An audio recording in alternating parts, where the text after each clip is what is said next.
dhacdo xanuun badan. Dhacdadani waxay dhex maraysaa wiil 24 jir iyo hooyadiisa. Wiilka waxa uu soo iibsaday mooto cusub. Wuxuu rabaa maanta inuu aado magaalada. Laakiin hooyadiisa ayaa isku dayaysa in ay celiso oo uusan bixin. Hooyadii ayaa ku soo baxday. Maxaad samaynaysaa Robi? ayaa la yidhi. Wuxuu ku yidhi, uf maam, waxaan ahay 24 jir. Waana garanayaa wax walba oon aniga samaynayo. Ma ahan inaad iga hor istaagto. Maya hooyo, adigu waxaad tahay cunugayga. Waana ku qasbanaa wax walba inaan kuu sheego. Subxaan Allah.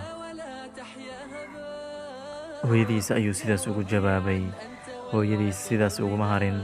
Waxay isku dayday in ay celiso oo uu joogo guriga. Way ka soo daba carartay.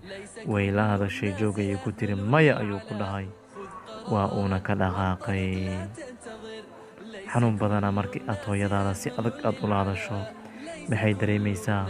Inkaasta lagu sheegayo iyo habaarka lagu sheegayo ma ahan afka keliya. Waa dareemaha hooyadaada aad dareensiiso marka aad samayso wax aysan raali ka ahayn. Bal daabo ninkani waxa ku dhaca maanta oo aad la yaabi doonto xaqiiqdii ama aad la ilmeyn doonto. Waa uu soo dhaqaaqay.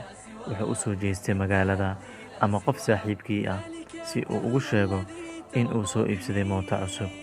Waxa uu u yimid saaxiibkiisa si uu ugu sheego mootada cusub. Wuxuu ku yidhi, saaxiib, waxaan soo iibsaday mootadani cusub. Saaxiibkiisa ayaa eegay oo ku dhahay, maasha Allah, aad bay u qurux badan tahay. Ninkani wuxuu iloobay in qanaacada saaxiibkiisa ay kaga fiicneed ama ay kaga fadli badneedba in uu soo qanciyo hooyadiisa, taas oo uu ka doorbiday inuu qanciyo saaxiibkiisa. Subxaan Allah. Waa xaqiiq maanta jirta. Muuqaalkani waxa uu ka tarjumayaa dhacdooyinka waqti xaadirkani dhallinyaradeena ay ku dhaqmaan. Wallaahi marka aad maanta hooyadaada si xun ula dhaqanto, ogsoonow waa ay kaa soo baxaysaa. Hooyadiis ayaa aragtay fal naxdin leh oo dhacay. Kadib ayay fariin u soo dirtay, is ilaali ayay ku tiri. Isla markii maxaa dhacay? Bal ila daawada. Subxaan Allah. Shil ayuu galay. Shil aad u halisa ayuu galay. Darawalkii gaariga ayaa soo degay oo fiirinaya ninkii.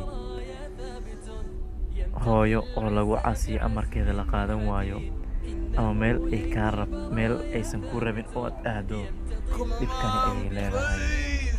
Hooyo kaalay, fadlan hooyo iimaaw ayuu leeyahay.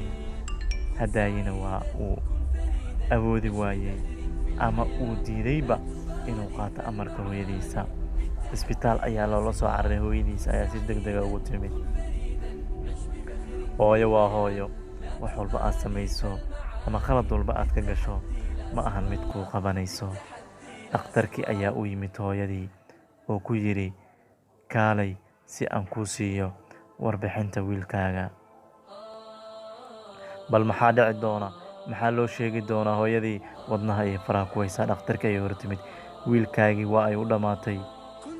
Mana jiri doonto socod dambe uu socon doono. Wuxuu noqday curyaan ayaa lagu yidhi. Subxaan Allah. Subxaan Allah. Bal maanta maxaad u malaynaysaa in maalin walba aan samayno waalidiinteena aan ku caasino? Maxaa dhici kara haddii aad waalidkaaga ku caasiso? Waad aragtaa ninkii shalay ku caasiyey waalidkiisa, amarka waalidkiisana qaadan waayey. Maanta waa curyaan oo 6 uma dhammaystirno. Lugihii ayuu beelay. Waana dareemi kartaa xanuunka ay leedahay. Ka waran maanta markaad guriga ka soo baxdo adigoo hooyadaada aysan kugu qanacsanayn ama aysan raali ka ahayn. Bixitaanka guriga aad ka baxayso, naftu ay kaa baxdo ama aad geeriyooto, waxaa kuu sugnaan doono xagga Alle. Maxaa kaaga horeeya? Wax fiican miyaad shaqaysatay? Maya, xaqiiqdii wax fiican maadan shaqaysanin. Waxaan kaa codsanayaa walaal, haddii muuqaalkani aad nasiib u yeelato in uu ku soo gaaro, in aad faafiso khayrka si ay ugu waana qaataan dadka kale ama ay ugu cibro qaataan. Waadna ku mahadsantahay daawashada muuqaalkani.